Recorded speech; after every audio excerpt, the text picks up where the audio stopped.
Welcome, everyone. Today's topic is multifamily. So the question is, why should you invest in multifamily? Who's got the answer for this? George, thank you for volunteering.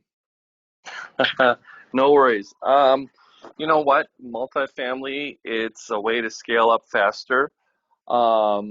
And typically, the bigger the building, the less you pay per door um, for the property, basically. Absolutely, absolutely. So let's dive into the basics. So we're gonna compare side by side single family versus multi-unit and why should you invest in multi-unit, okay? As George said, it's just the easier way to scale. Not only that, but it's just a way to diversify and minimize your risk, okay? When it comes to cash flow as well, it's just extremely powerful. Okay, so let's dive into the differences. Single versus multi-unit. Okay, so let's just go over every single one of them. So these are some of the examples. You have a house on the left. That house happens to be in a Streamwood, and then a couple of multi-unit. So we, by the way, we own these properties. It's a 3-flat in Wheaton, 4-flat in Elgin, 3-flat in Winchester. Okay, so first of all, affordability, right? Single family home is going to be more affordable, okay? Because even though, as George said, you're going to be paying less for the unit or per cost per unit, it's just cheaper to buy a single family home. Let me just give an example. For instance, the 4-flat in Elgin, that is about 400,000. Okay, that's the market value of that building. The one in Wheaton is over $500,000, 550 or so. So obviously, when you get into multi-unit, it just requires more reserves. Okay. Now, when we talk about multi-unit, we need to clarify that we're focusing in residential, so 1 to 4 units. Anytime that you go beyond 5 units, 5 and up, it's commercial. So it's a different ballgame when it comes to financing and funding, because for multi-unit, you're going to be required to bring at least 25 to 30% down. So it's just a different ballgame. Whereas if you stick to 2 to 4 units, you're still required to be under the residential arena. So, by the way, we have a special guest, Carlos. Thank you for joining today from NAREP. It's a pleasure to have you with us today. He is working for Homebridge. Carlos, welcome. Are you able to, when you get a chance, just let me know, and then we can formally introduce you if you get your sound. Thank you, Hugo. Appreciate the invitation and the introduction. Perfect, Carlos. So would you like to quickly introduce yourself to the group? I mean, Homebridge is a great partner of ours, especially in the residential conventional lending, and they are able to fund transactions from single-family homes to multi-unit. Okay, so Carlos, I would like for you to quickly introduce the group and just talk about your funding for these type of transactions. Oh, sure. Yeah. Thank you, Hugo. I'm a residential lender for Homebridge, like Hugo mentioned. I'm part of the Juan Loya team. And yeah, if you're looking to buy, build, refinance, or renovate, we have different programs. But specifically for investing, we do have a great program. It's called our Investor Cash Flow Program. And with no income docs required, we can do a loan without any income docs. So the approval is strictly based off the appraisal. As long as the rent is $1 more than the actual monthly payment, we can get that approved for you. So it's a much easier transaction, much smoother transaction. Of course, since we don't need any income docs, but that's one of the main products that we have right now. But it's strictly for holding investment where you hold on to the property. And then in addition to that, I'm also currently president of Narrap Lake County, which is a sister chapter of the National Association of Hispanic Real Estate Professionals. Our mission is sustainable home ownership for the Hispanic community and all communities. And what we do is advocate and educate the real estate professionals to go out and do that. So thank you, Hugo.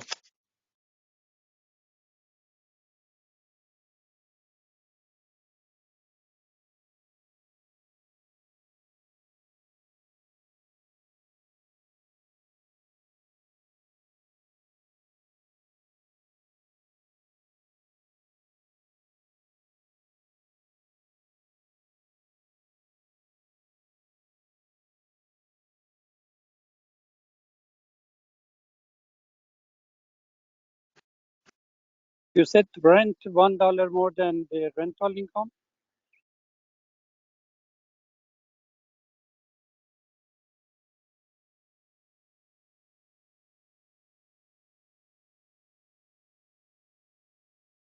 I'm sorry, was there a question?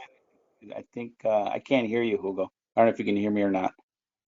Hey, Carlos, there was a question if the loan is approved, if the income is $1 more than the mortgage. Could you clarify that, please? If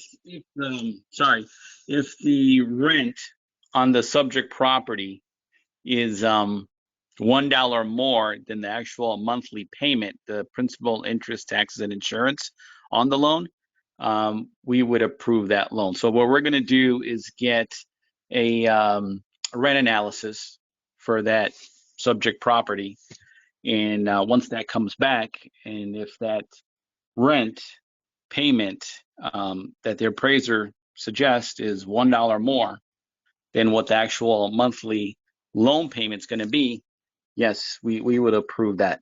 Again, this is not for first-time home buyers. You do have to have rental landlord history, or at least be a homeowner, in order for us to kind of make this work. And there is also a minimum loan amount requirement for this program as well, which is $100,000. So, hey, Carlos, what if somebody is using the property for Airbnb rental? So what they're going to do is, like I said, we're going to get an analysis for the rent schedule, how you end up using that property after the fact, if it's Airbnb, whatever the case may be, that'll work for us.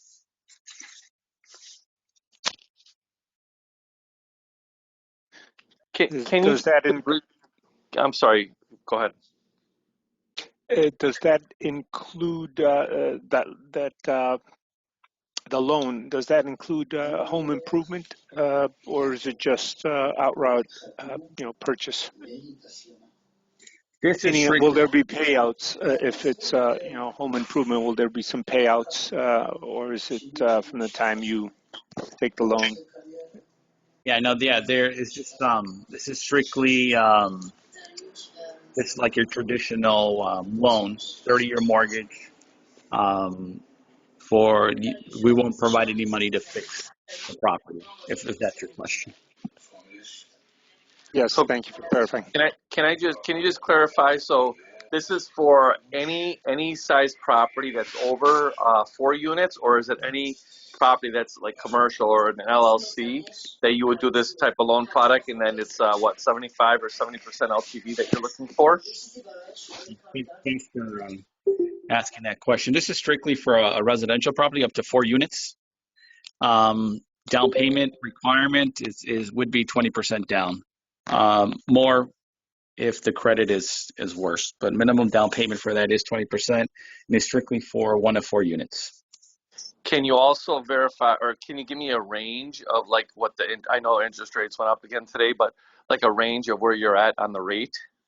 Yeah, that rate, it should be in the 7% range, somewhere in that range. Actually, give me a second here and I'll quote you. I can put in a hypothetical scenario.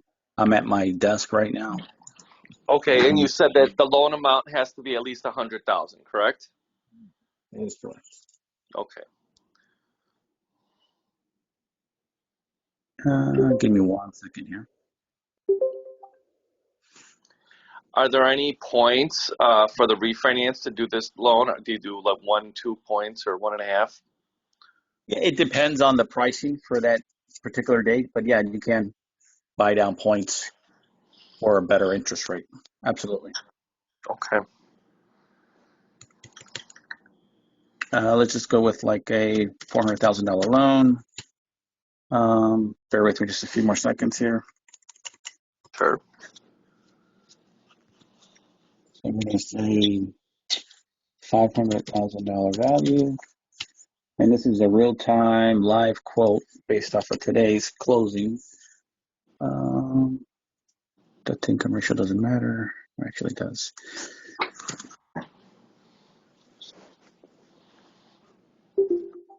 This is going to be an investment property. Let's say here in Illinois, Cook County. Sorry, don't mind me. I'm just talking to myself here. This is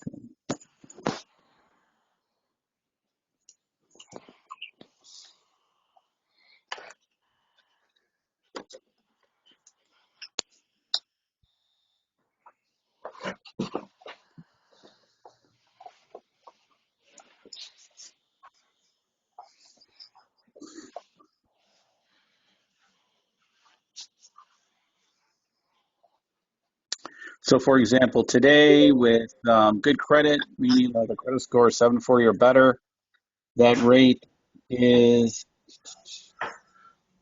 seven and an eighth with actually 6.7%, 1 point. Basically, that's where we're at today. Okay. I can see it gives you an idea of kind of roughly where the rate would be for something like that. And again, there's no income tax required for So what that. are you for exactly? Are you looking for like bank statements, any reserves, like 6 months of reserves, or what are you looking for exactly? 20% down and 6 months reserves. So we need to verify assets. Okay. And a good thing about this too, I want to say, is 5%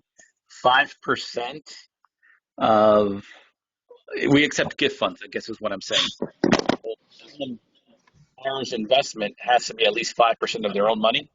The rest of it can be a gift. Okay. That's another little caveat or benefit of this program too. Perfect. Hey, Carlos. Sure. Carlos, Yes. does a better DSCR help any of the loan terms? This is exactly the DSCR type of a program. That's what this is.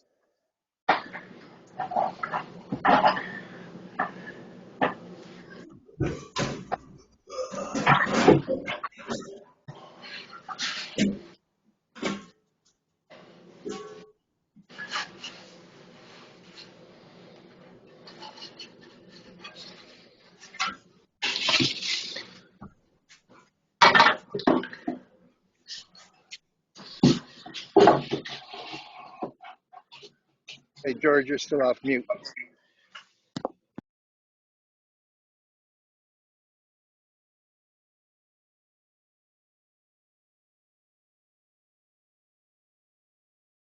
We can't hear you, Hugo.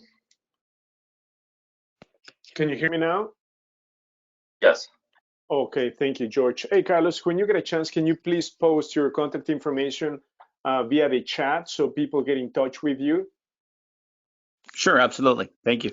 Okay, great, thank you. Great information. Thank you, Carlos.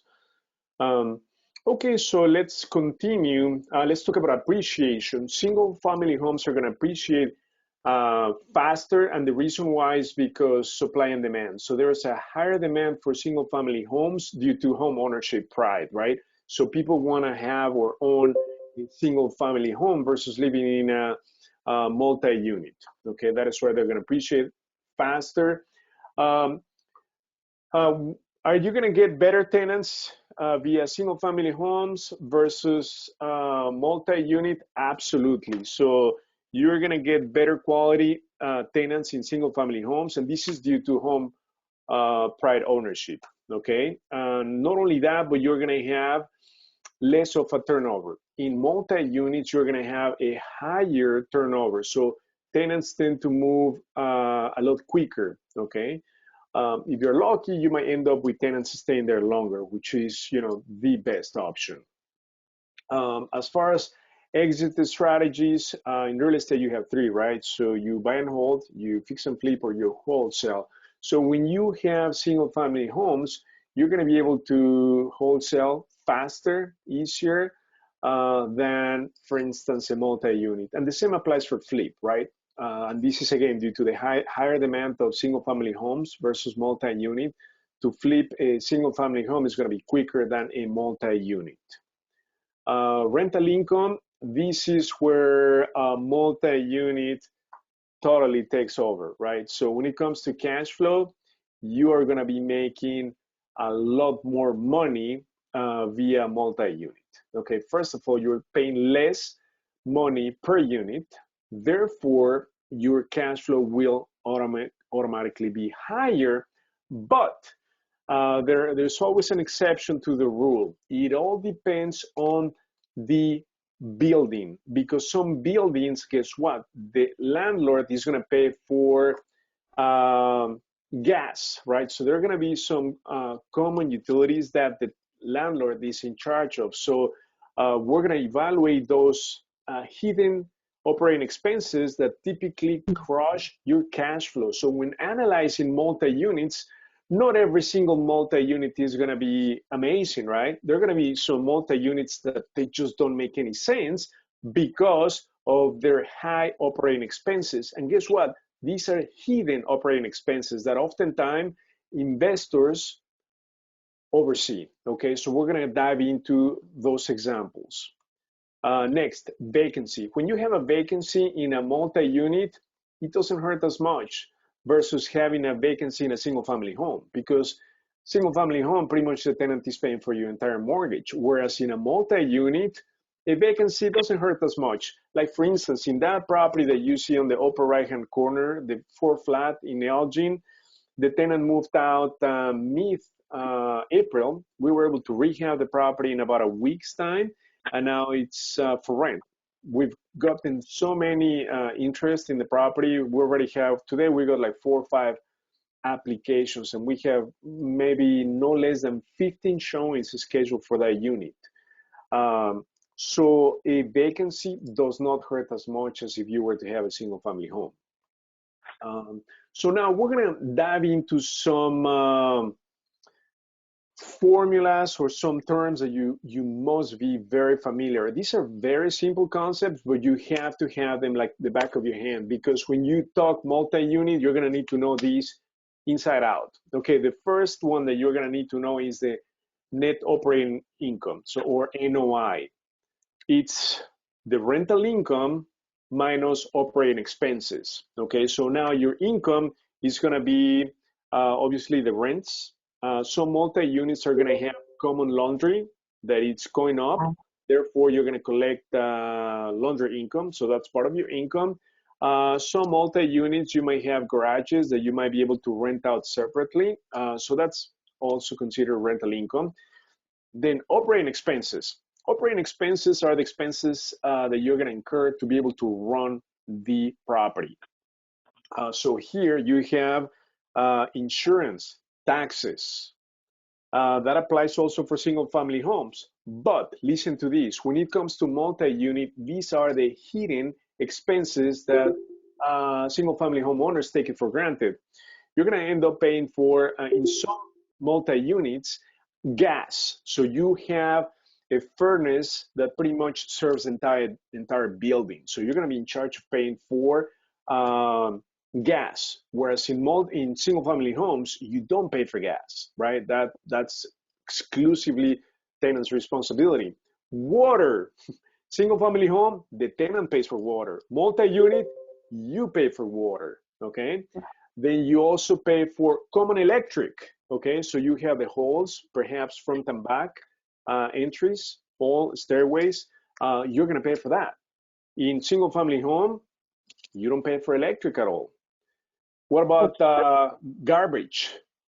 Multi-unit, you pay for dumpster. So that's a separate fee for the dumpster. Okay, so you're gonna need to pay $200-300 per month to get your dumpster collected every other week. Whereas in single family home, you don't need to worry about that because garbage collection that it's taken care of by your real estate taxes that you pay on it. So that's another hidden expense. What about lawn care, snow removal? You are in charge of it as a landlord in multi-unit, whereas single family home, the tenant takes care of that. They take care of landscaping or lawn care, snow removal. But in multi-unit, if you have a driveway, guess what? You're gonna pay for the snow removal on it. Lawn care as well. So those are just some of the examples that oftentimes we oversee. So in a nutshell, one of the biggest hidden expense for multi-units is gas. Gas bill has gone through the roof. In fact, guys, this month, and this applies for single family homes and multi-unit, the gas bill has increased by 108% in the last month. And that applies to all of you. So check your gas bill. I bet you it has already gone up by double, okay, just this month alone. Imagine if you own a multi-unit where you pay for gas. I mean, it's gonna crush your cash flow, okay? So that's one of the biggest expense. Also electric has gone up.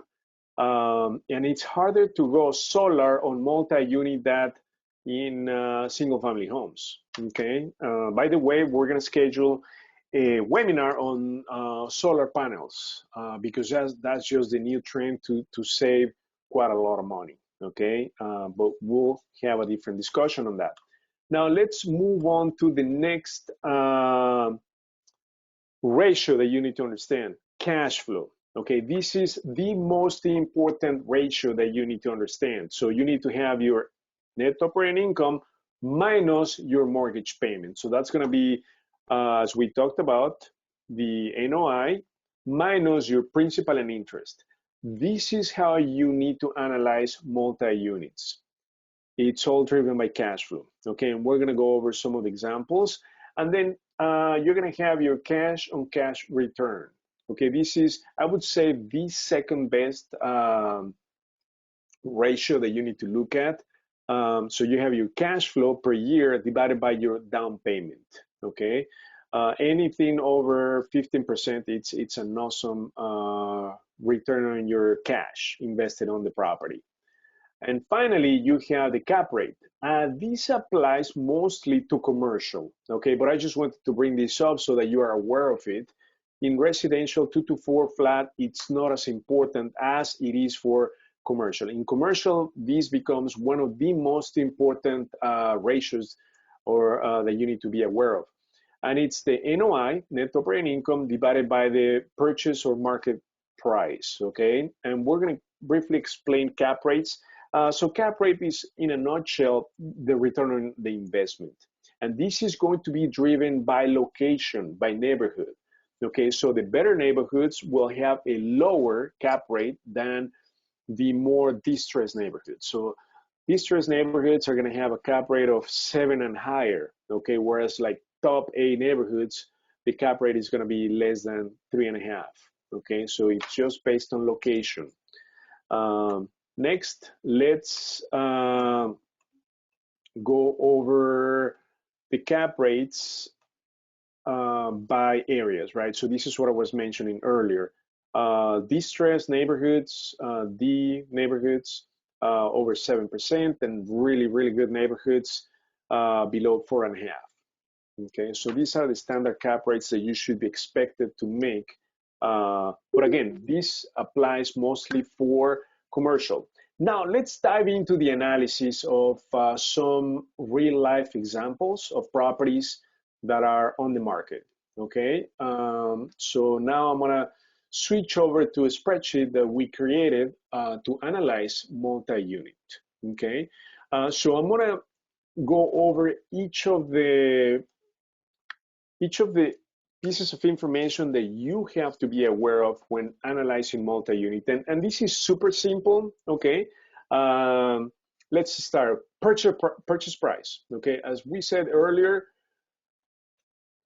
purchase price is going to be way higher, okay, than single family home. Then these are the number of units. So in this case, these are commercials, the commercial properties. The reason why we wanted to use these is to better exemplify the operating expenses, okay, or the hidden costs that you need to be aware of. Down payment. So down payment, if you're in the residential arena, 2 to 4, it's going to be anywhere between 10 to 15, 20%, depending on your experience. If it's commercial, 25 at least. Gross rents, so you want to know how much you're collecting per month. Then taxes, okay? Remember, taxes are cash flow breakers. Just be aware of taxes, property taxes, okay? This is what we're talking about. Like, for instance, this building, check this out, 80,000 in property taxes. So this is going to just blow the cash flow on these properties. So you've got to be aware of the taxes, insurance, taxes and insurance, okay? That's the same for single family homes. Fuel, this is one of the utilities that you don't have to worry about for single family rentals. But in multi-unit, look at the amounts. It's in the thousands, 2, 3, 4,000. And now with the gas increase, this is gonna double. Can you imagine that? So when we look at multi-unit, this is the first item that we look at when it comes to expenses, because when you're analyzing multi-units, there's some multi-units that are converted and they pay their own utilities. So you have separate furnaces and water heaters for each unit. Like the buildings that we have, they're all separate utilities. So we have 3, 4 furnaces, 3, 4 water heaters, and that is just the way to maximize your cash flow, okay? But there's some buildings, especially older buildings, built in the early 1900s, that have not been converted. You're gonna have a big boiler and the gas bill is going to be really, really, really high. So look into that. Fuel, number 1 hidden expense. 2, trash, okay? These are the dumpsters that you need to have in, somewhere in the backyard. Water is the second largest expense with multi-units. You're gonna pay for the entire water bill, okay? So as you can see, it's also in the thousands, but the water is gonna be, I would say, cheaper than the gas, okay? There's no way on the water you have to pay. So there's not such a conversion of splitting the water meter per unit. No, you only have 1 water meter per property. So here, the issue with multi-units is that we've had leaks, right, in toilets, and that has costed us thousands. And the problem is that the village is not going to, the water department is not going to waive that expense. Okay, so when you own multi-units, you better check leaky toilets, faucets, anything that has plumbing, I would say twice a year, just to prevent huge water bills, because it adds up really, really quickly. Next, electric. Okay, this is just for common. Let's say if you have a basement where you have the coin up laundry or halls front and back. Cleaning, right? Single family homes, you don't need to worry about cleaning. In multi-unit, you have to keep the common areas clean. Therefore, you're incurring another expense. Believe it or not, some multi-units reside in an association, so you're going to have homeowners association expenses, okay? There are going to be very, very few that have that. Let me see if we have, yeah, we found one that has homeowner associations. So just be aware of that. Not all of them have it, but some of them do. And then you have maintenance. Maintenance applies to single family home versus multi-unit. Obviously, your budget for maintenance should be higher because guess what? The care from the tenant on multi-unit is not the same as for single family homes. So the units are gonna take, I would say, a beating for multi-units compared to single family homes. That's been our experience. like the vacancy that we had in Elgin, pretty much we had to redo the kitchen, the bathroom, the flooring, paint, the whole 9 yards, okay? So they do take a beating.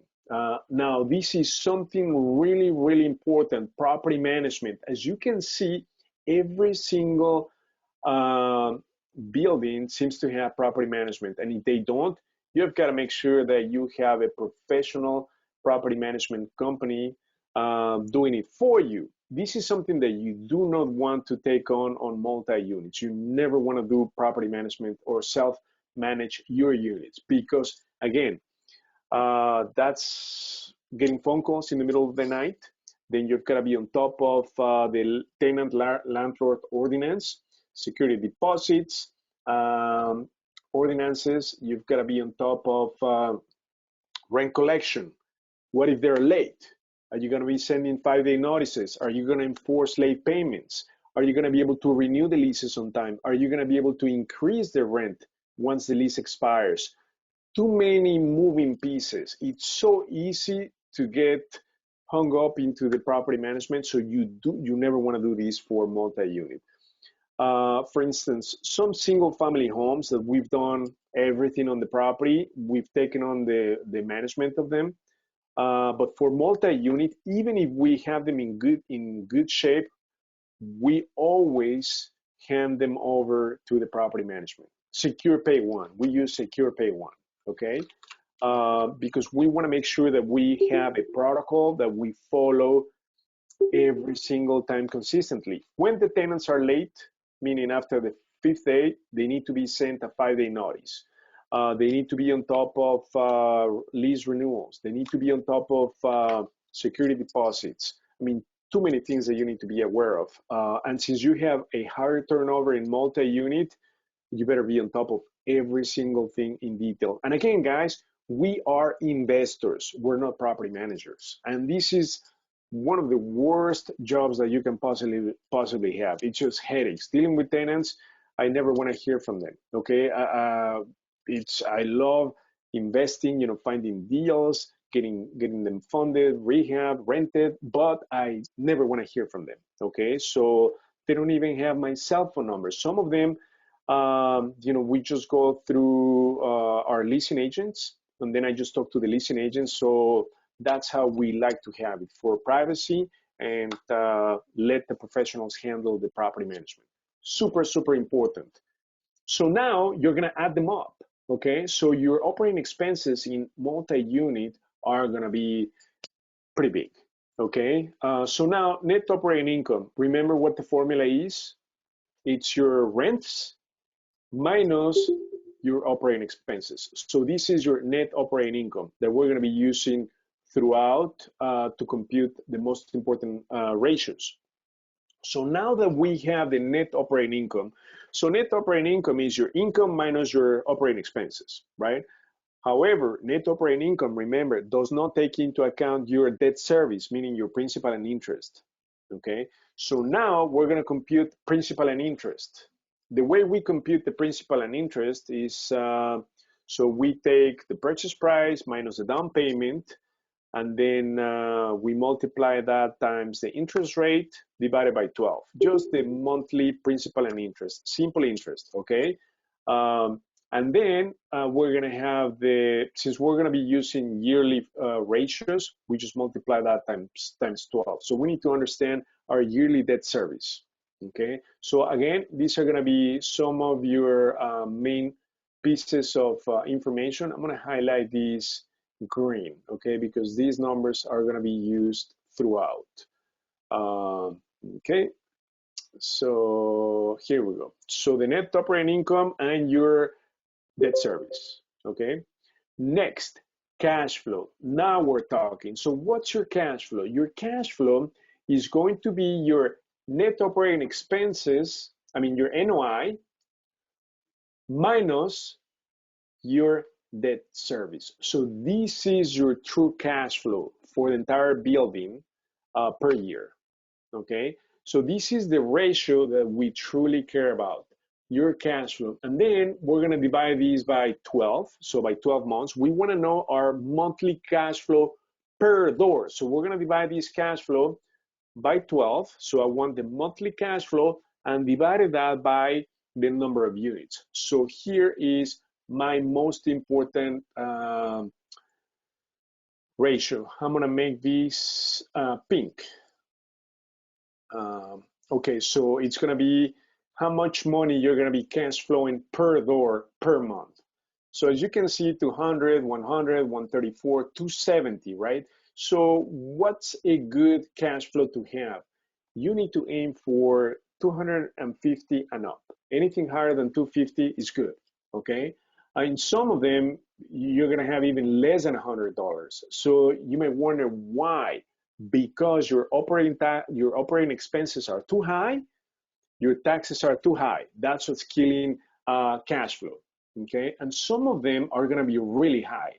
So I'm gonna give you an example. This has a really high cash flow. So let's just find out why. Like these cash flows 336 per month, okay? Higher than the average. So if I scroll up to the right, I'm just curious to find out why.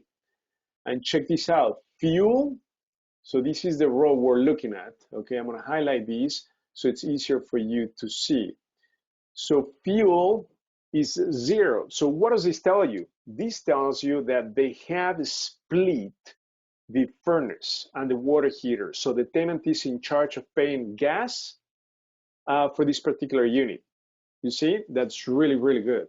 Water, for some reason, this doesn't have water. So this is incorrect, right? So the water is paid for the entire building. Electric, it doesn't have, perhaps there's no common electric, but the most important piece here is the fuel, okay? This is helping boost the cash flow. Now, the other expense that I'm gonna look at is taxes, 14,000. That's about the average or below average, I would say.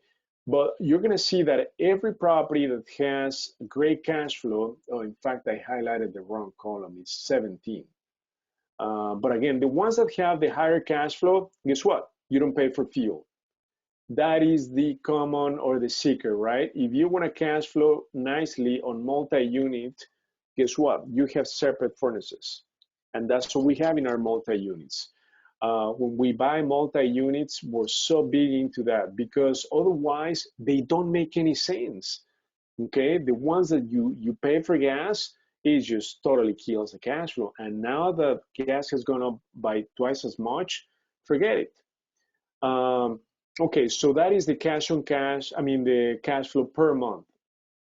In here, there's another ratio that you're gonna come across, but this applies mostly for commercial, but you've gotta be aware of this. GRM stands for gross rental multiplier. So in a nutshell, you're gonna take the purchase price divided by your yearly rents, gross yearly rent. So it's gonna tell you how many years it's gonna take for you to pay off the entire building, assuming that you take all that income and apply it towards the purchase price. So obviously, the smaller the number of years, the better the property, okay?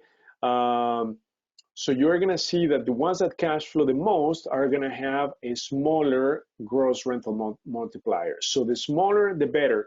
But the reason why, I don't like these gross rent multipliers because you're not taking into account the operating expenses, right? But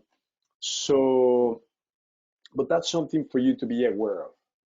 It's not, you shouldn't go by the gross rental multiplier because again, it doesn't take into account the operating expenses. Cap rate, so we have the cap rates in here.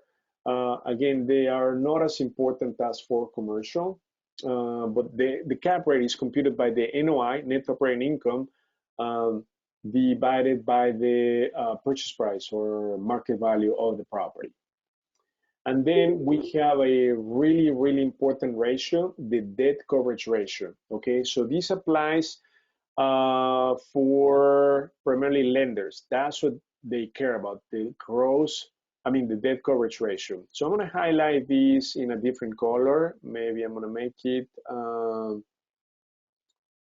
pink. So the debt coverage ratio, this tells you what's the debt coverage ratio. So this tells the bank if you're gonna be able to pay the mortgage, okay? So they're looking for debt coverage ratios of 1.2 and above. So what this tells the bank is if you have, let's say, 1.2, what does that mean? What it means is that not only with the rents that you're collecting will you be able to pay the rent, I mean the debt service, but you're going to have a surplus cash of 20%. So that's 1.2. 1.3, you're going to have 30% surplus of cash after you pay your debt service with the rents, and then taking into account your operating expenses. That is why the debt coverage ratio is such an important ratio for lenders, because they're taking into account all your rents, all your operating expenses, right? And then once you have your NOI, they want to make sure that you are able to pay the debt coverage ratio. I mean, the debt service, meaning the principal and interest, and you have a surplus. So again, they're looking for a 20% surplus in cash after you pay the debt service. So once you pay principal and interest, example, if the rents are $1,000 and your principal and interest is 800, your cash flow in 200 or 20%. So that's what they're looking for.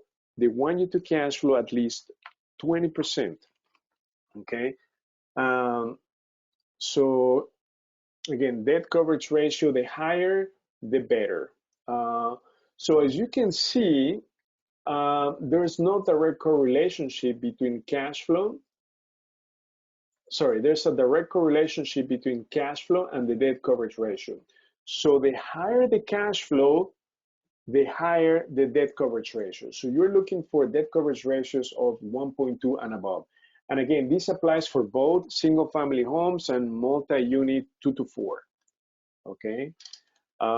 So for instance, these two properties that cash flow 336, 222, the debt coverage ratio is 1.5, 1.6 versus a property that only cash flows, let's say, $87. The debt coverage ratio is only 1.2. So this is in the borderline.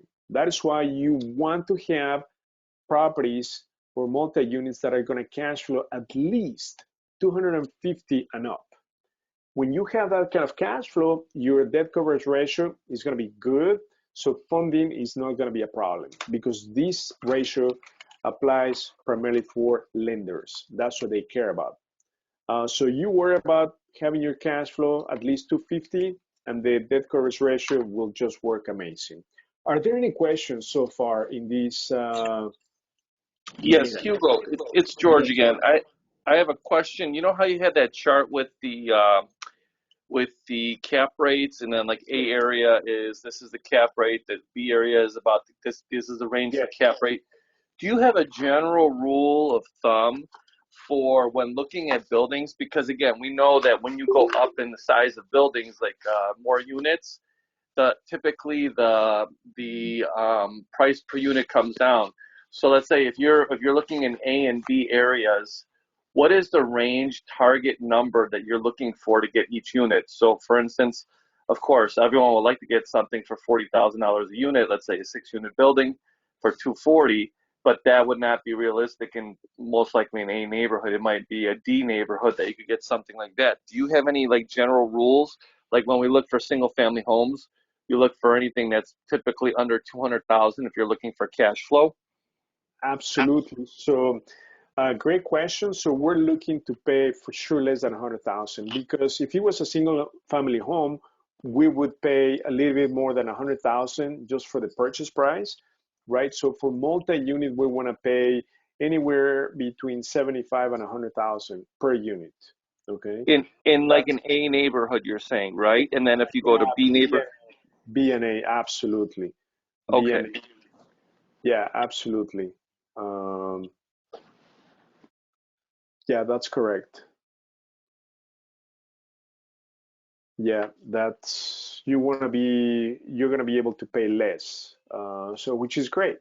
So, but again, something to pay attention to is mechanicals, right? Making sure that hopefully they are split, okay? Because you're gonna be saving a ton. And those buildings are gonna sell like hotcakes, okay? Because when you defer the utilities to the tenant, oh my goodness, your cash flow just goes through the roof, and you'll be able to have a higher appreciation, higher market value for that building. So it's super important to split the furnaces. Hey Hugo, this is Joe. How you doing? Hey Joe, good, thank you. Yeah, all right. Just curious on the acquisition of some of these multis, like 3 units, 4 units. Like how have you picked some up before, or what does a down payment look like? Is it your traditional 20%, or have you found creative ways to acquire them? So let me pull them up on the screen, and we added a couple of more into these. So we also have 2 flat, 3, 4, and that's it.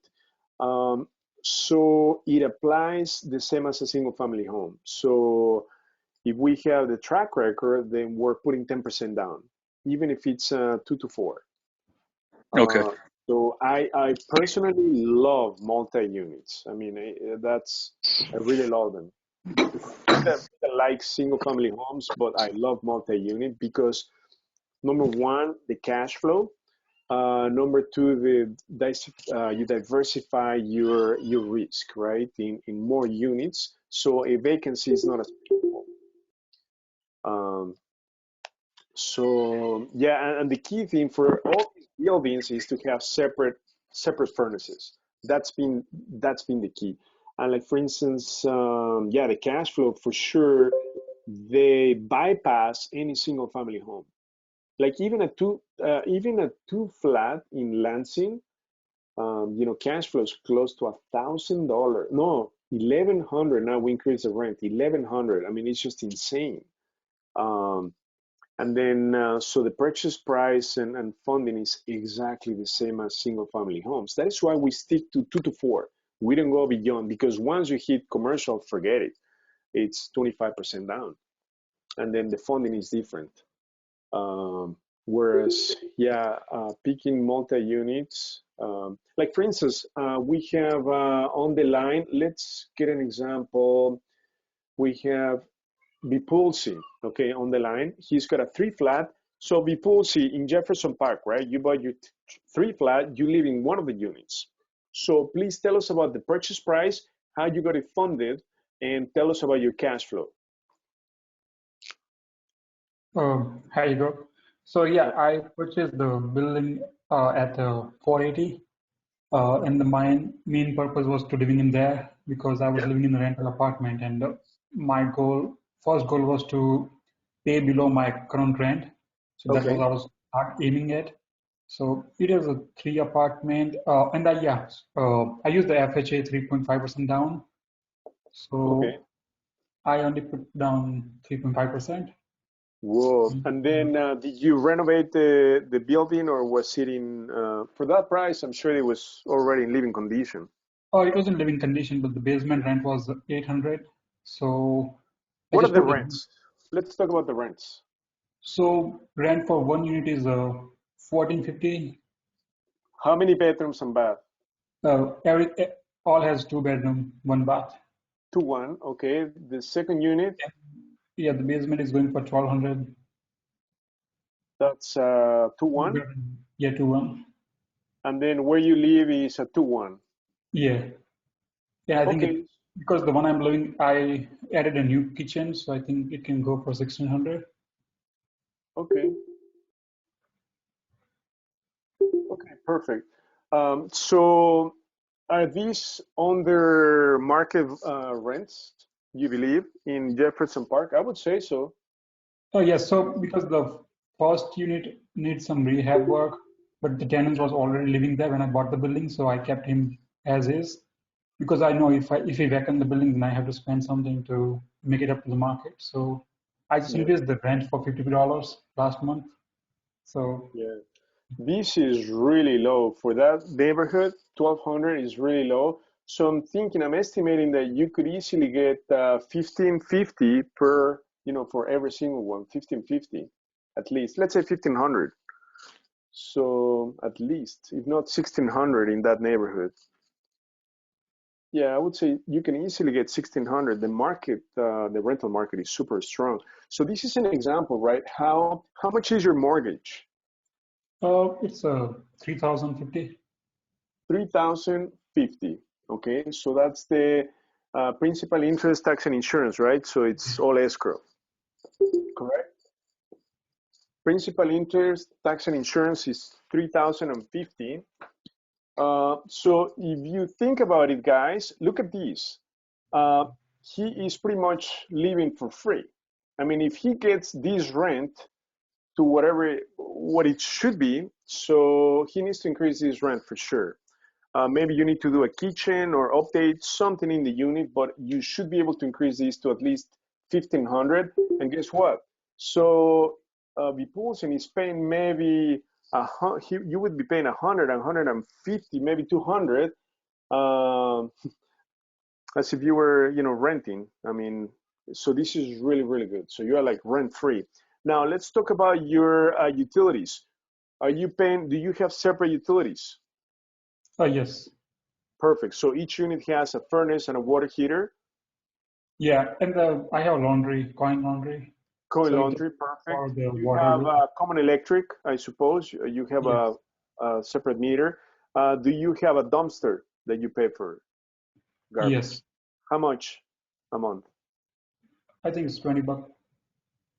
Whoa, that's super cheap. We pay like 275. Okay, so this is really, really good. Okay, so that's an example of a really efficient building, right? Where he's almost living rent-free. So the building is paying for itself, meaning the tenants are paying for his debt service, principal, interest, tax, and insurance. And then his utilities are super, super low for the common area. And on top of that, he's getting laundry income, right? So this is a perfect example of a great multi-unit investment. And then he only put, maybe you came to closing with 20,000, no, 15, 20,000 to close on Yeah, this building. 2022. 20, yeah, 20,000 with the closing expenses. So imagine that, 20,000. That's nothing, right? To buy a 3 flat where you are almost rent free. So yeah, this is really, really awesome. Now, are you thinking about doing another one, or do you want to focus on single family homes? Oh, I want to do single family because Okay, the multifamily require large uh, down payment. Because I don't want to do exactly. housing. I'm just going to do the single family for now. Exactly, because you can only have one FHA loan, right? Because it has to be your primary residence. That's the key. Yeah, I asked them to do refinance and get out of FHA, but the rate I got 1 year ago, it was kind of half the what I'm paying right now. So I got it for 2.5%. So it was kind of free money. So now Of even if I course. refinance, the monthly stays the same. So if you were to refinance, what rate would you get? Probably four. I don't know, maybe 4.5 or more. Yeah, maybe more. Rates went up, so you might be Mm. in the upper fours, low fives. Um, but if you refinance, then you can get another FHA loan, right? And then Yes. do the same thing, pretty much. So that's something to think about, right? Because even if you refinance at, let's say, 5%, when you rent this unit, the cash flow is going to pay for the entire mortgage. So your mortgage might go up, let's say, by even 500, 700 with a higher interest rate. But it's once you get the third unit rented, you're gonna cash flow. It's gonna pay for itself, plus you're gonna cash flow. Yeah. Yeah, if I That's rent my own unit, then it will go for rent for more than what I'm like maybe go for 1,600 because I put a new kitchen. great. So yeah, doing some updates in this building, your total gross rental income should be somewhere in the 4,800 to 5,000. Yeah, that's right. Yeah, yeah, no, I mean rental market is so crazy now. Like for instance, in this building, in the 3 flat in Wheaton, these are 3 bedroom, 1.5 bath, the top 2 units. we're getting 1750 and 1800. I mean, I just can't believe it, right? That people would pay that much for an apartment, 3 bedroom, 1.5 bath. So obviously you can imagine how, the cash flow on that building. We bought it for less than 400. And Wheaton is it's an A neighborhood. So yeah, cash flow is so critical when it comes to multi-unit if you have your utilities split. If you don't, oh my goodness, it's gonna eat up your cash flow, okay? So thank you, Vipulsi. So that's just a perfect example, right? Where he's doing house hacking, living in one and living rent-free, pretty much. Are there any other questions?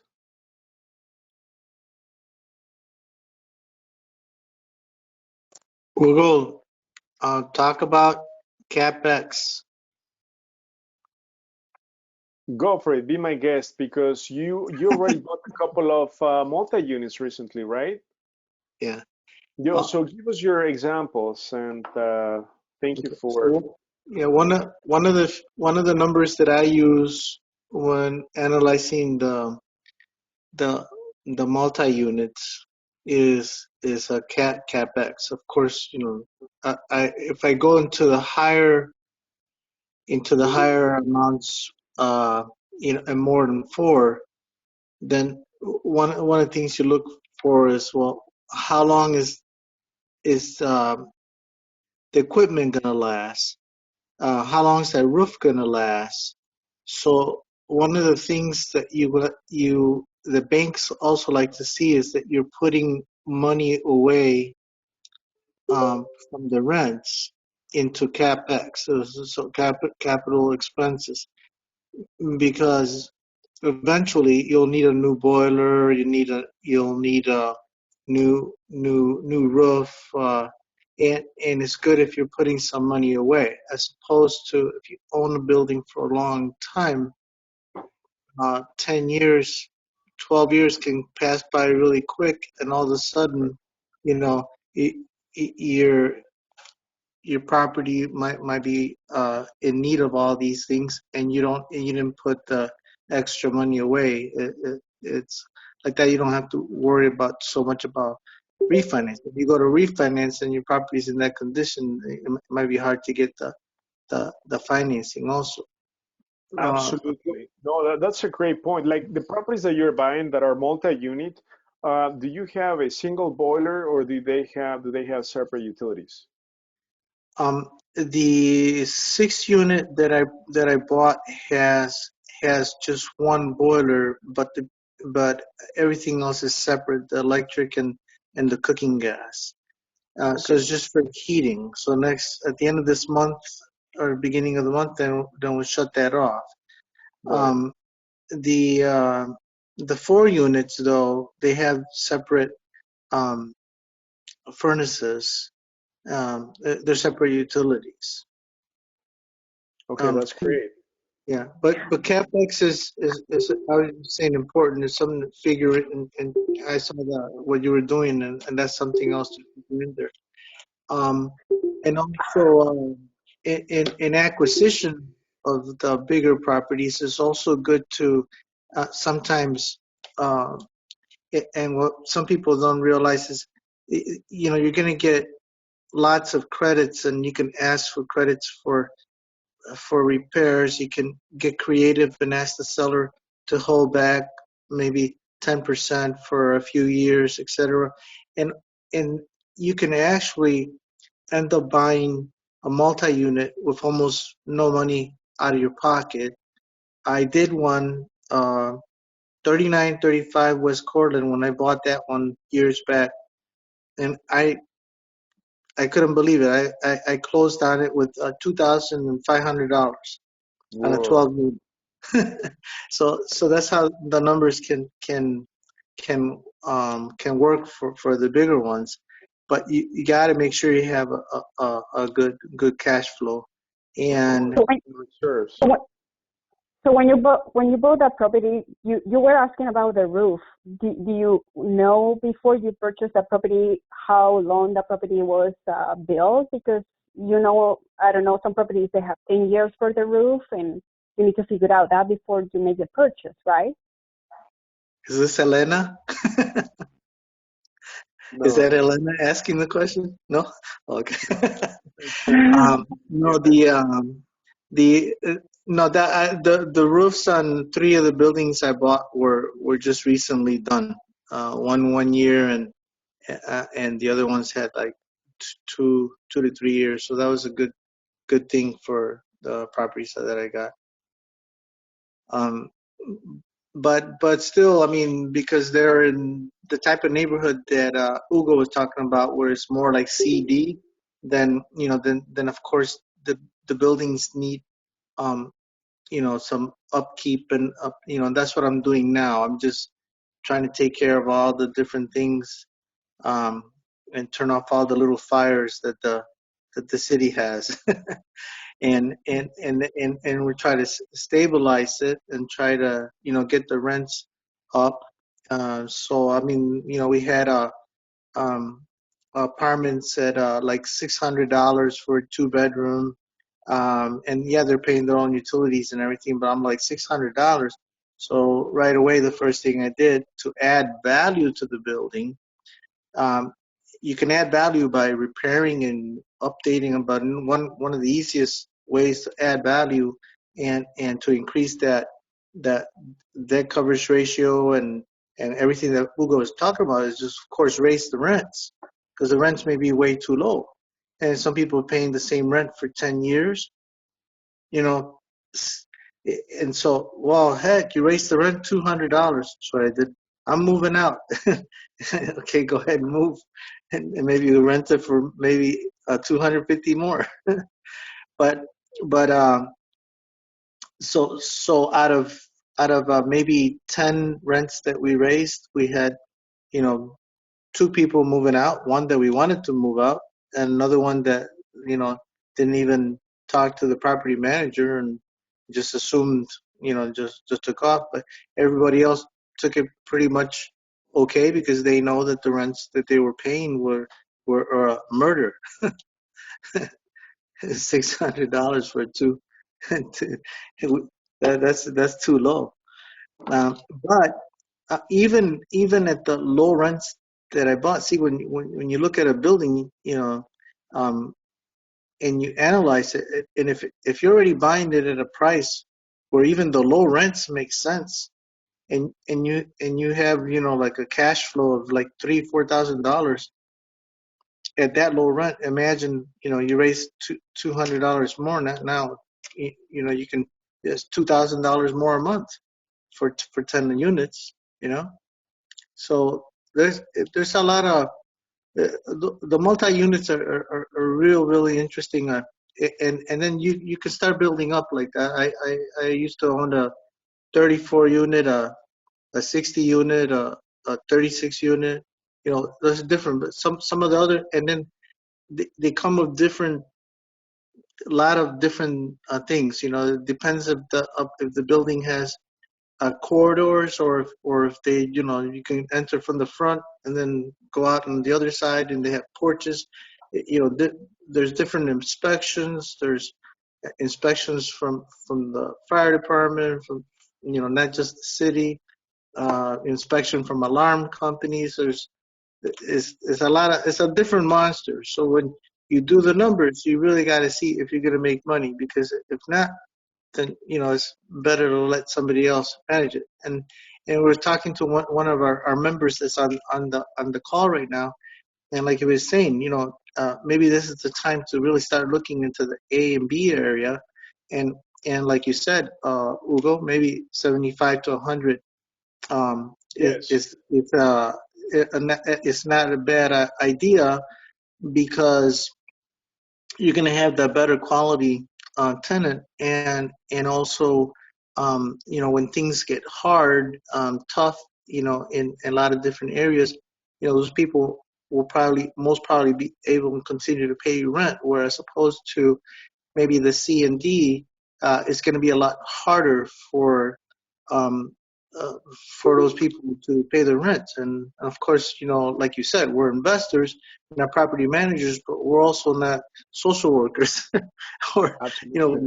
we're going to be, helping everybody, and then we're not making any money. Right. So property management is real important because um, when I did all my property management myself, the problem was you get to know a lot of the tenants, and well, you even feel bad giving them a 5-day notice, So this way, it's a business. It's kept separately, and it's worth paying that 10%, on the smaller properties, and as you build up and you get more buildings and more properties, then you can put that percentage for the property managers, something more. Absolutely. But you know why what you're sharing right now, that this is wonderful information that we're getting, because even though we can be like renting people, we can be good to the tenants, but at the same time you need to take care of yourself first, because you need to stay like paying rent, you need to stay paying mortgage, you need to pay insurance. So it's kind of hard sometimes to be even a landlord, but you have to be tough in this business, because otherwise you're going to be losing money. Only that, it's going to affect you more than your tenant. So it's crazy, even with COVID right now, how many people they go affected with this, with this change, and you have to be protected. So I say to myself, like, you have to take care of yourself first. So, and then your tenant. So this is really good info that you're sharing right now. Thank you. Yeah, thank you, Sixto. Thank you for Yeah. your comments. Thank you, Vipulsin. So yeah, no, multi-unit I think is the way to go. But my recommendation is start small. Don't look into commercial all of a sudden. So stick to 2 to 4, right? Just get the hang of it. Maybe get a couple of them, and then as soon as you feel more comfortable, then you can build up. But just to start 2 to 4. Even start with a 2 flat. I think that's going to be very doable, very easy, and you're going to see the cash flow difference. Okay. So now, when dealing with tenants from multi-units, the most important thing is picking the right tenant. So what should the criteria be to pick the right tenant, right? Because a tenant can be a big headache if you pick the wrong one. So first of all, criteria number 1, I'm going to give you some rule of thumbs really quickly when picking tenants. You need to, criteria number 1, I would say no evictions and no criminal records. Okay, now something to keep in mind, you cannot discriminate against criminal record. In fact, there are over 10 protected classes in Illinois. Okay, so sex, race, social status, many of them. I can pull up the list. So the only thing that you can discriminate against is financials. That's the only thing that you can discriminate against. So when we screen tenants, number 1, we need to weed out the bad ones. So the way we do it is, first of all, these are the questions. Have you ever been evicted? If they say yes, I'm sorry, right? That's too risky. Okay, so no evictions. Number 2, income. So how do you determine how much they should be making so they afford the place? You need to take the rental income and multiply that times 40. Example, if the rent is $1,200, multiply that times 40, that's 48,000. So combined income for the household should be 48,000 or above. If they make 33,000, forget it. Forget it. They just can't afford it. And in fact, I talked to one individual today. For some reason, I don't know why I got the phone call. So she said, I'm interested in the unit. I said, okay, fine. So I said, what's your income? And she said, I make 33,000. I was like, well, no, you need to make at least 48,000. And then I was just curious. So how much do you pay for rent? And she said, I'm paying 700. I was like, whoa, 700. And she said, yeah, I'm with a family member. So I said, multiply 700 times 40. How much is that? 28,000. And she makes 33,000. So I said, you shouldn't pay more than 700. Otherwise, I mean, you'll be so tight because not only is the rent, but utilities. So it's an amazing rule of thumb. That's how you can weed out tenants that do not make enough income. So rent times 40. So again, evictions number one, income number two, and then credit. I mean, you want to have tenants with credit score over 600. It's not always possible. If they have below 500, that needs to be made up with stronger income, okay? And within the credit score, you don't want to see serious delinquencies, okay? Over especially recent delinquencies. If they're like behind their bills in the last 90, 120 days, there's a red flag. So just be aware of screening tenants. Section 8, it's a protected class, source of income, so you cannot discriminate against Section 8 tenants. In fact, those are one of the best tenants. I love Section 8 because you have your money guaranteed on time on the first. The only drawback is that it's really hard to get a rent increase from Section 8. Also, what I like about Section 8 is that they do yearly inspections. That helps the upkeep of your unit, making sure that everything is safe and everything is functioning. So Section 8, thumbs up. Hugo, can I share something with you? Like, I remember before that I was working for a real estate company like years ago, and we used to work with Section 8 voucher, and we have so many clients. And of course, the company that I used to work, they grow from 10,000 units to 50,000 units from Chicago, Illinois, Indianapolis, and Baltimore. But yes, we have a few Section 8 voucher clients that they need to be evicted. So even you get Section 8 voucher, you have to be careful with the people that you are getting into your building and make sure that you run a background check and keep a track all the documents and save every info. I'm saying that. And other things that I want to share with you guys is just, I used to live in a building with 29 units, and I remember one time my property manager had to deal with somebody who rented an apartment. The guy, he was amazing, but then he passed away and he didn't have any family, and then he was there for like freaking 2 weeks. So sometimes you have to think about details that you can even imagine, you know? I'm just saying, I'm sharing this stuff because I think it maybe will be valuable for somebody else. Thank you, Antonita, for sharing that information. Absolutely. You always need to screen every single tenant, including Section 8, although they've been screened by Section 8, but still, you still need to do it. But overall, it's just, I love Section 8.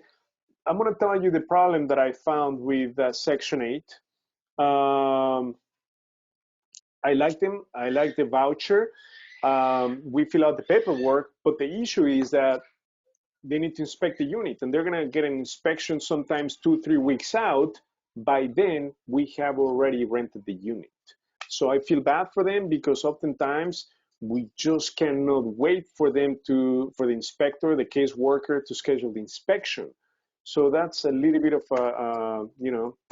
they're at a disadvantage when it comes to getting units, not because of their voucher, it's just because it takes time to get the inspector out to see your unit. So we're not willing to wait. We're not willing to have a vacancy. So if we get somebody else who is willing to move in right away, then we're going to move forward with them. But other than that, we've had Section 8 and we have a Section 8 now, so it's good. Okay, I have a question too, because I know we were talking about Section 8 voucher, and the company that I used to work, they used to run background check for people. They used to use Section 8 voucher, but there were some people that we never run any background check, and they're paying on time like all the time. Like we never have any issues. So that, I was like, my mind blew out away because I'm like, oh my God, we're getting the payment from the government for Section 8 voucher every month, but we have to evict some of them, so it costs like $10,000. And other people, they don't even, we run a background check and they're paying on time every single month. So it's kind of tricky, It's like, I don't know how you need to do it, but I don't know if you have to go with your gut or what, but it's just, I don't know how to choose the right person. So Section 8 voucher is still like, even give you the save money, you still need to be careful. Of course, I mean, screening goes so far, right? So the screening, this is what you get. You get the credit report, you get the eviction report, you get the criminal background check. You can even go as far as checking employment, right? You also need to check references, not the last landlord, but the previous to the last is important. But again, people's lives change, right? So maybe in a year or maybe a few months, something drastically can happen to them.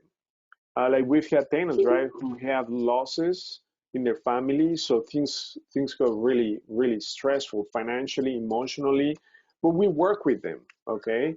The key is that you work as a team, right, to make things right. That's critical. So you obviously don't want to do an eviction right now. In fact, we are doing one eviction. Okay, one tenant just stopped responding and they're not paying. So we move forward with eviction.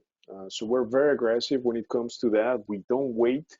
So typically the protocol is if they don't pay by the 5th, we send them a 5-day notice, but it shows via regular mail. But if they have not responded, then we're gonna take it a step higher, that we're gonna hire 2 servers, okay? So we're gonna get them served right away, okay? And then we hire the eviction attorney, which is what we've done right now. So hopefully we can work something out. But you know, we haven't done an eviction in a long time, like maybe 2.5 years, 3 years. So this is unfortunate, but it happens.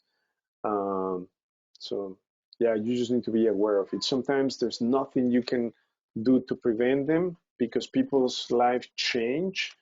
And we also have another tenant that we're trying to do a cash for keys. I mean, but they are responding. We're trying to work with them because we want to sell the property. Okay, so we're just working with those tenants. Are there any other questions? Any other comments? Hugo, with your management company, so they do the screening of tenants. Do they pick the tenants, or do you have the final say for all your tenants in the multi-units? We have the final say, yeah. And talking about property management, I'm glad you brought this up, George. We went through so many companies. This is what I don't like about property management companies. I don't like them when they charge a percentage of the rents because every year we tend to increase rents and so will the property management fee. That's something I didn't like. Second of all, they collect the rent, you know, the first week of the month, but they don't pay you right away. They typically pay you towards the end of the month. So you've got to come up with a lot of reserves when you migrate to that property management company because you don't get the funds right away. That's the second issue. The third issue is that they charge you an arm and a leg on maintenance items. Okay, they even have a spreadsheet of average expenses for maintenance items. So I don't like that. So I didn't like 3 things. So we came across Secure Pay One. What I like about Secure Pay One is a flat fee. We pay the lowest, $50 per unit or per door. And that's because we give them a lot of volume. We refer them. Number 2, they use our handyman to do the upkeep of the property, which helps us keep maintenance expenses low. Number 3, the minute they get the money in their bank, it comes to our bank account. So that's great. So those are the 3 things that we really like about Secure Pay One. And that's what I struggle a lot with other property management companies because guess what?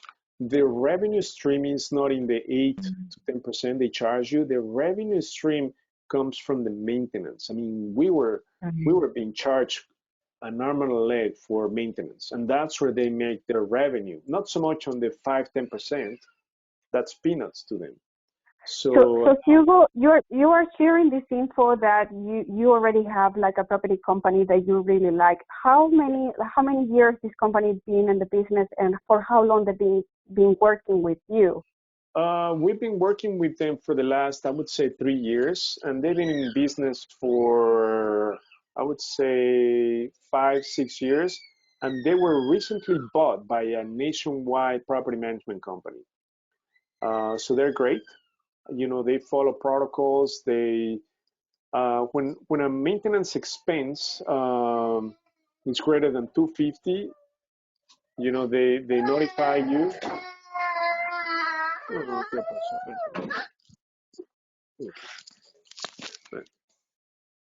So yeah, no, we really like Secure Pay One. Okay, I mean, we would not recommend a company that we have not used. So yeah, they're amazing, and we've used really big property management companies like RPM. I just can't remember the name of other property management companies, but it was just not good because they were charging a lot for maintenance. So now we control that using our crews. So we have a list that we give them for plumbing, resource 1 and 2, electric, resource 1 and 2, painting, boom. So we give them the list of people they need to dispatch when things happen, right? So we don't even hear about the issues. They're just being dispatched. And they have our credit card on file so they can pay them. Okay, do you know why? What I'm saying all of this is because actually I work for a security company, and we used to work with TriView company, and now it's at Westport 360. So they're a management company, and we provide alarm system for them for so many properties in here in Chicago, Illinois, but they cancel us because they want to save money. So what it means is somebody can come over into your property and they go and steal from you, but they wanted to save money from the property management. So that is the reason I was asking you so much question about, like, for how long did you know this company? Do you know that they're going to be really taking care of the properties that we're going to put in your hands, or they're going to try to save as much as money as they can, and they're going to make sure that my property is not going to be safe? So that's what I was wondering, you know? Yeah, I mean, if the property is occupied, it's up to the tenant to put an alarm system, but if it's vacant, we just finish the rehab, or while we're in the process of rehabbing the property, we do have an alarm system. And this is because once one of our rehabs got broken into and they stole all the appliances. So ever since, you know, we install alarm systems. I think we use Comcast. I mean, they provide the router and they also do the alarm system. So, but we just have them while we do the rehab or we get the property stabilized, rented or sold. Once that happens, it's up to the tenant or the new owner to take over the alarm system. But, okay, that's really good. That's really good to know, because I believe most of the people that are here right now is like they're looking into do some investment, but they need to take care of themselves and they need to make sure that the properties are safe. So they need to make sure that they research a little bit about their company. They give like the review and see that they're good enough. So I'm glad that you're sharing that you know this company for a long time. So if ever have any problem, we can go back to you. Right? Yeah, no, so if you guys use Secure Pay One, I believe you guys are going to get the special rate, if I'm not mistaken, $65 per door. You won't get the $50 that we pay, but you're going to get 65. Okay, I think they charge now more if you're not part of ChicagoDealVault. Okay, somebody's asking on the chat, do you recommend any debt collection agency that works with judgments finalized in eviction court? No, we don't have any collection agencies. Yeah, no, we don't. But let me tell you, even if you get a judgment from somebody, it's going to be really, really difficult to collect that money. Okay, even if you have a judgment, it's going to be tough. I mean, they need to do like wage garnishment. They need to find them. You need to have their employment information. I mean, it's going to be tough. And then you'll only collect 1/3 of the total judgment amount. So if you have a 1,000 judgment, you might be able to get, you're lucky if you get 300. So in my opinion, it's just not worth it. You know, putting good money into or time into something that is just totally not worth it. I would say use it as a lesson learned for future, you know, better screening. But yeah, we do not pursue judgments. It's just, you know, in the first place, they didn't have money, right, to pay for the old rent. So let alone, to find those people to garnish their salary or, okay, Gigi, or get money from them. So yeah, but we don't have any collection agencies. 1 second.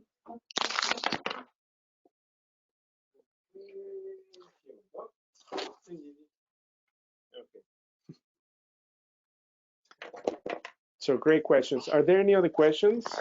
Hey, Yeah, Hugo, this is Brian Hugo. Question: do you know if we had an inherited tenant, Section 8 tenant that we have now, and Section 8 paid their portion, but the tenant stopped paying their portion? Are we able to evict them if partial of the rent is being paid by the Section 8? So this is the problem with that. That's an amazing question. So let's say the rent is 1,400, Section 8 pays 1,000, and then they pay 400, but they don't pay the 400. So you can serve them, let's say this month, May, you can serve them the 5-day notice that they still owe, let's say 400. But June 1st comes, and if you collect $1,000 from Section 8, then your case goes back to square one.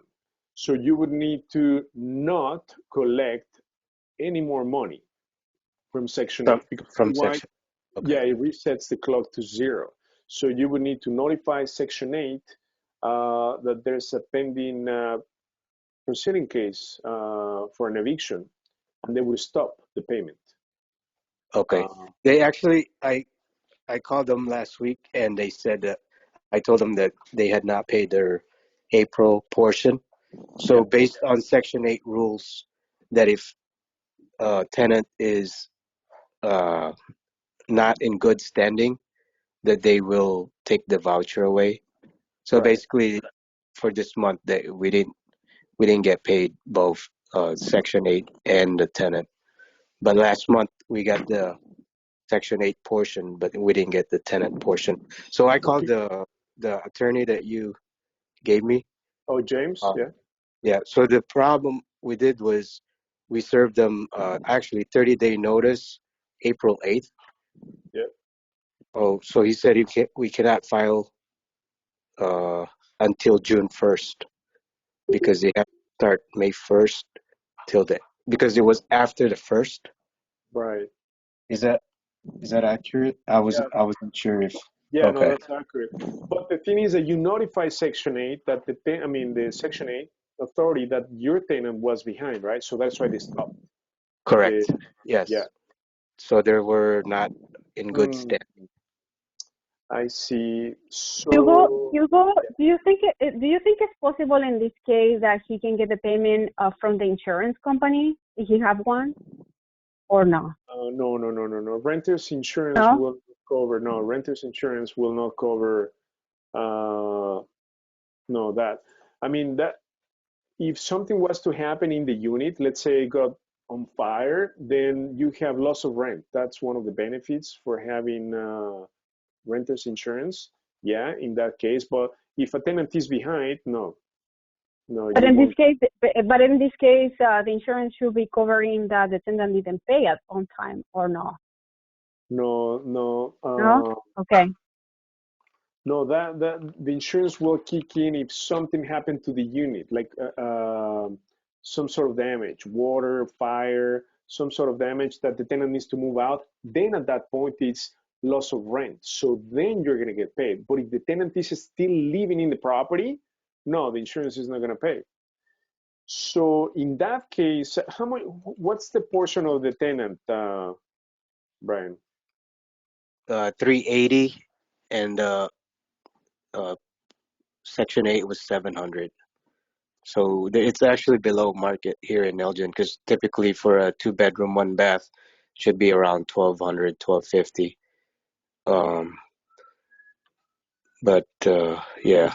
Is this the property on Bird Street? No, that one is good. She actually renewed, so perfect. Good, and she agreed. I gave her a little bit of increase, like 2% increase, and she was okay with it. So, but this one is the one Actually, Shirley funded me on this one. Okay. This is a 2-unit building in Elgin. Okay. Yeah. So, I mean, what I would have done, Oh, the cash I, for keys, is that, you think cash for keys is better? Because when James told me, he said it's going to take 4 to 6 months by the time the actually sheriff goes to the house and actually kick him out. It's going to be 4 to 6 months by the time that happens. So I was going to ask you if cash for keys would be a better option. yeah, cash for keys is always the best option by far. But you know what? Long time ago in that building, that's when we did an eviction. I mean, Kane County works super fast. I remember back then we were able to do an eviction from the filing date 3 weeks. We got the hearing. I mean, it was super fast. Okay. So it depends on the county. Okay, Cook County, you know, that's gonna take the longest, but Kane is pretty fast. Okay. Yeah, this Um, is Kane. This is Kane County. yeah, I know. This is Kane County. So, but I'm surprised because, yeah. Oh, this is the thing, Brian. People's lives change, and if they're behind 380, it might not be, you know, it might be temporarily. So you just need to find out the true cause, right? Is this what happened? Why is she not paying? Um, right? Did you find out? Is she being responsive or not? No, we wanted them to leave. We Oh, actually we told them we were not going to renew anymore because we need to rehab the place because it's oh, okay. there. We inherited them. They lived in the property for 17 years, and they're filthy. They don't. Everything is trashed. Even the unit is trashed. So since we took over, we actually rehabbed the top unit because the tenant up there is very nice. She let us do our thing. So, and then the basement that was full of trash, we also cleaned it up. So the first unit, they're kind of non-cooperative. Uh, they don't follow our rules.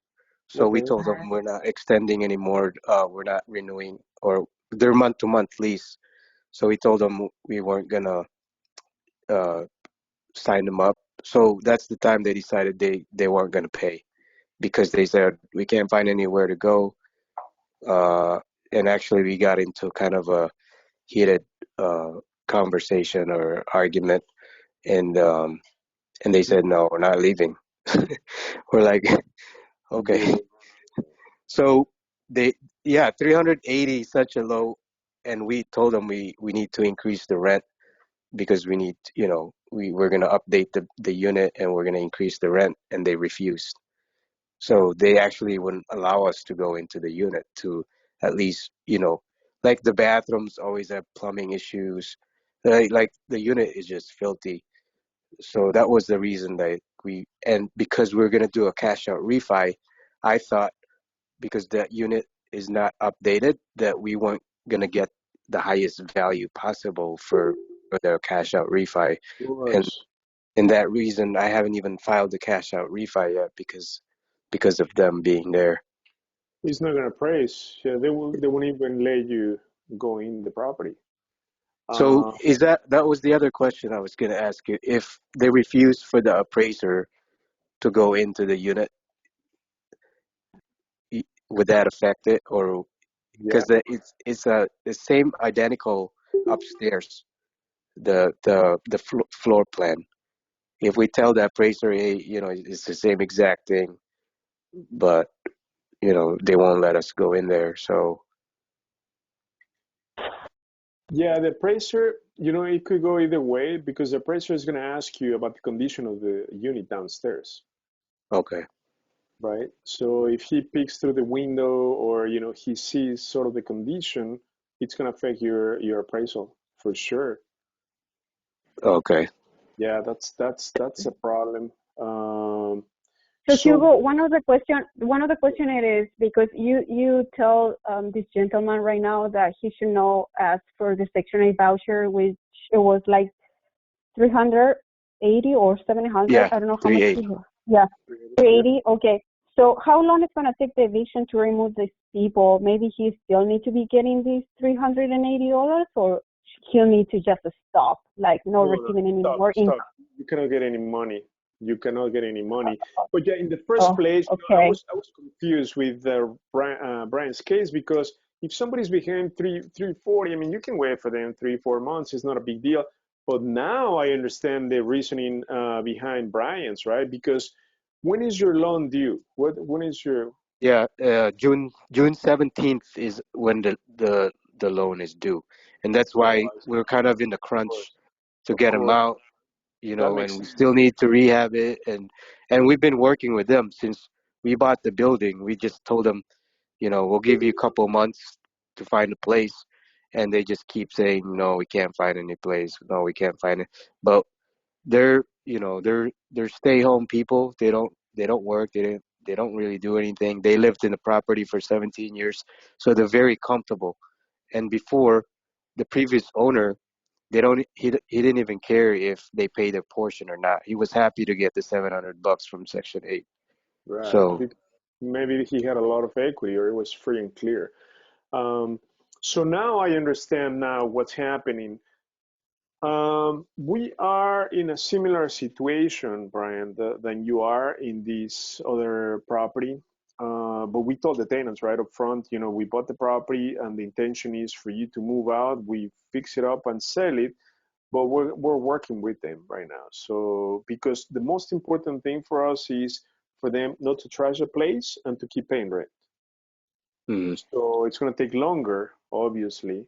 And then we have offered them a cash for keys in place that we have with them. So we're going to pay about $5,000. So that includes first month's rent for the new place, security deposit for the new place, moving expenses up to $1,000, and pay them their security deposit. So that all amounts to over $5,000. And that's just the fastest, quickest way.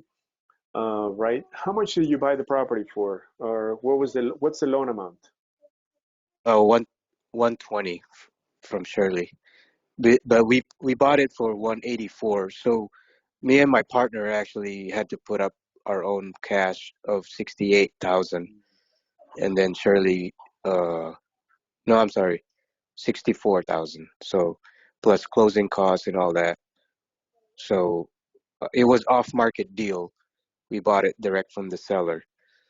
So we spent about, with acquisition costs and all that, probably 70, about 70, 71, 72. Yeah, you have a lot.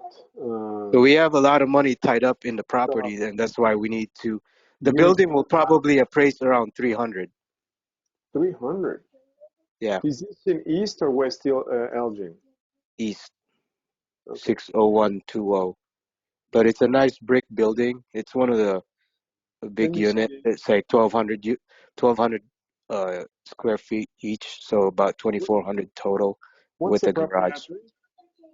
170 South Porter Street,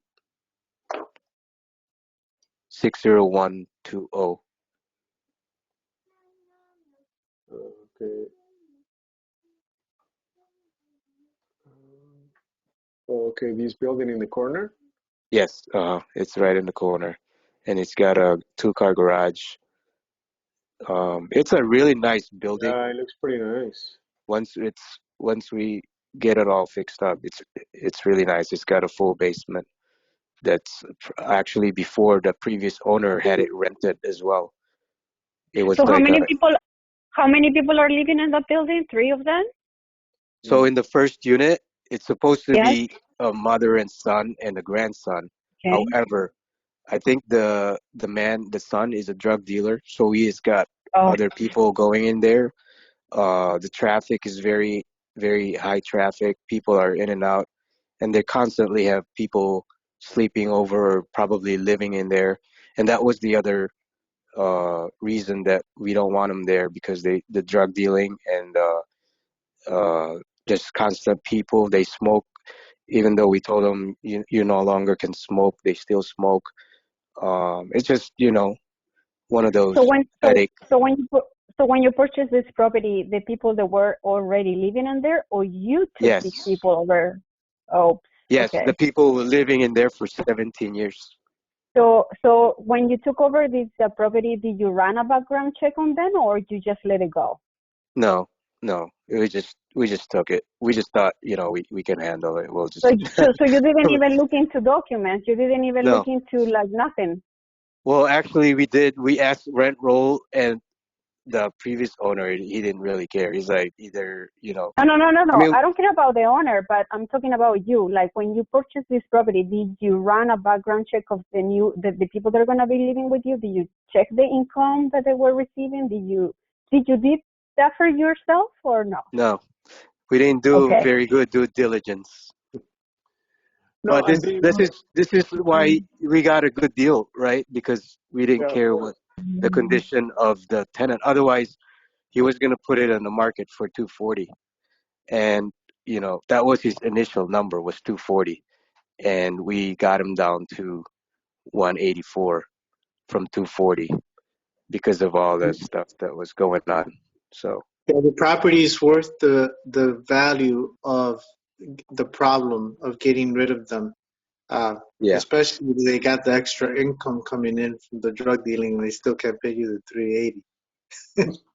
yeah, I think, well, because they just refused, because we told them, we're not renewing them anymore, or we're not extending their lease anymore. So Now, Yeah, you'll add more value by getting rid of them. yes, definitely.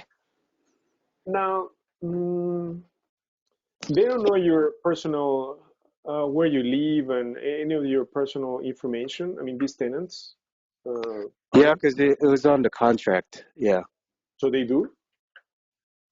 yeah. If they look Mm. at the contract, they'll know my information. Oh, sure. Yeah, because yeah, this adds a different spin, right, to the whole thing. So the best thing How is to get how cash. long it can take? How long it can take, like for this gentleman not receiving income and evict this person? I'm just thinking about numbers. How many months he need to be without an income, like without receiving rent? Like how much did you give Hugo? Like 5 months, 6 months? How long is the law? By the law? Oh, 5 days. 5 days. If you don't get the rent on the fifth, then you can issue a 5-day notice and then start the process right away. But by the time you file and it goes to court, it takes Yeah, 6 weeks or more. It's a lengthy right. process. You don't want to go that route. Because the Illinois is a judicial state, so it takes a lot longer versus like Texas or Florida, where it's a tenant landlord friendly state. It's a lot quicker to get out, kick out a tenant, Yeah, non-paying tenant. So right. it goes through the There court is any process. law? There is any law that protects people like lenders? I mean, like landlords, like like in these type of cases that they have somebody they need to be evicted, they cannot receive an income, and then they cannot get the Section 8 voucher, and they can also the insurance can even cover the rent. I mean, this is actually like he's not even protected. So Yeah, there this is is anything that he can be protected? yeah. The thing is that the landlord-tenant ordinance favors tenants 100%. That's the thing. Obviously, there are some programs for rent relief, but so here there are two issues. One, if there the quickest is to do the cash for keys, and I would do it, more than 5,000 for sure to get them out, because now this is the problem. I was not aware of the drug dealing, but this could be a big deal for you, right? A big problem for you. Uh, so you need to get them out ASAP. So in my, if I were you, I would increase my cash for keys, make it really steep, maybe 7,500. It's totally worth it to get them out because of the drug dealing. Because I was thinking, right, I can get that you could get the aging authorities involved, but the issue is retaliation, right? If they're into drugs, I mean, your safety might be at risk. Sure. So you cannot go that route either, right? you need to pay them off because they are after money. So you really need to. I would do 7,500. Okay. That's it. It's totally worth it because your There loan is. goes the cash flow. That's There goes okay. the. Oh yeah, that's I okay. know that's okay because they can Part of. cause more trouble because this Yeah. is what's going to happen. If this continues, your eviction might take months. Then your loan, right, is going to kick in another 2 points, right, after six Right. months, perhaps. Right. So your loss of rent. So if you add up all those expenses, oh my goodness, in 2-3 months you're going to go over 10,000 easily. True. Very true. So you've got to pay them off right away and have somebody. Don't go yourself because your safety is at risk. Never do this yourself. Right. You have to do it through somebody else. But yeah, you Should need I to. should I call Mark and I was ask Mark? thinking about. Hey, you know what? Mark is gonna be in Elgin tomorrow at 7 a.m. I know Okay. that. So he's I'll gonna be call him. in the neighborhood. Don't Good. pay till they leave. Of course, don't pay till they leave, but you've got to make it very attractive. So it's got to be more than 5,000. So sweet spot, I would say it start at 7,500. Okay. Yeah, yeah. You Does need Mark to do that where he serves tenants like notice or something? He's tried to do that for us. He's done cash for keys for us. I mean, he's a great leasing agent. I mean, he's really good when it comes to dealing with people. He's Okay. really good. Yep. Okay. I'll give him a call. Yeah. Thank you. So when you wait, make sure before you leave, you need to make sure that you know before you give the money, do you need to sign any document, any agreement, because you're not gonna give the money before they're. Right. Yeah, yeah. Of course, of course. You pay when they move out. Yeah. So when they clear the house or the unit is the time when I give them the money. Of course, exactly. So you exchange. Change the locks. Change the locks. Okay. Change the Yeah, locks. Okay. yeah. Man, keep us posted, Brian. Yeah. And our other flip in North Aurora is under contract. Uh, we're gonna close in 2 weeks, hopefully. Awesome. And Do we you have check in this sentence or not? Just to making sure. which one? Now you learn, right? Now you learn Oh your yeah. lesson that you need to make sure that you need to run background check on everybody tenant, and no matter what, if they're living 20 years in the property before, because you need to make sure who is living into your new property. So you need to take care of yourself, amigo. So next Right. time for the next property, make sure you check on yourself. You are the first. You take care of yourself first, Yeah. right? True. Yep. True. Yeah. Keep us posted, Brian, and Yeah. congratulations on your North Aurora. Always. What's the expected profit Thank you. on that deal? What was that? What's the expected profit? On the North Aurora, about 45. That's awesome. Me and my partner, we split it. So Perfect. yeah. Can we look into the property if we have Yeah, time? you could see it on. I can give you the address. It's still you could see it in Zillow, the pictures and all that.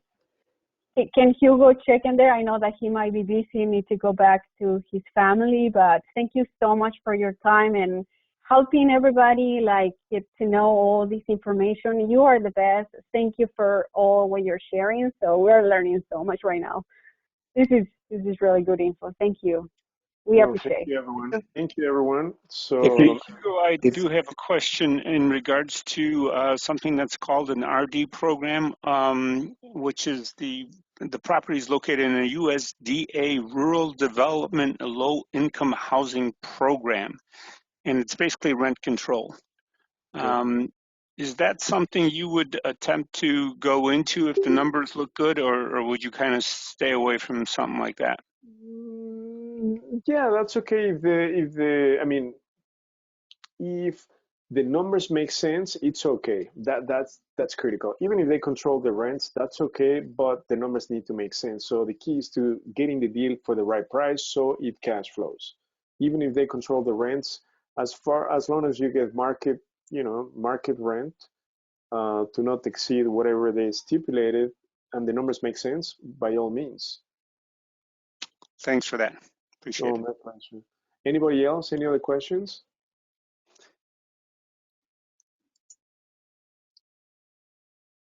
Here you go. How do you calculate the offer price for multi-units?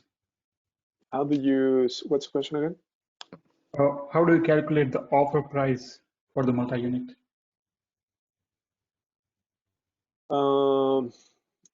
It's going to be the same as for the single family unit. So we use the, if it's going to be a rental, you can use the market, the ARV of the property times 80%, okay, minus the rehab, just to make sure that you are going to have enough equity in the back end to be able to both cash flow and refinance. So you need at least 20 to 25% equity in the back end, right, to do the refinance if needed. But yeah, multiply ARV times 80% minus the rehab. So again, you need to target for an A, B neighborhood to pay 70 to up to 90, 95 per unit. So that'll be critical. But again, depending on the neighborhood. In some, you may need to pay a little bit more, 120, 130, but it needs to be in a really good neighborhood, like an A for sure. So if you come across one deal, let us know and we can help you analyze it. Any other questions?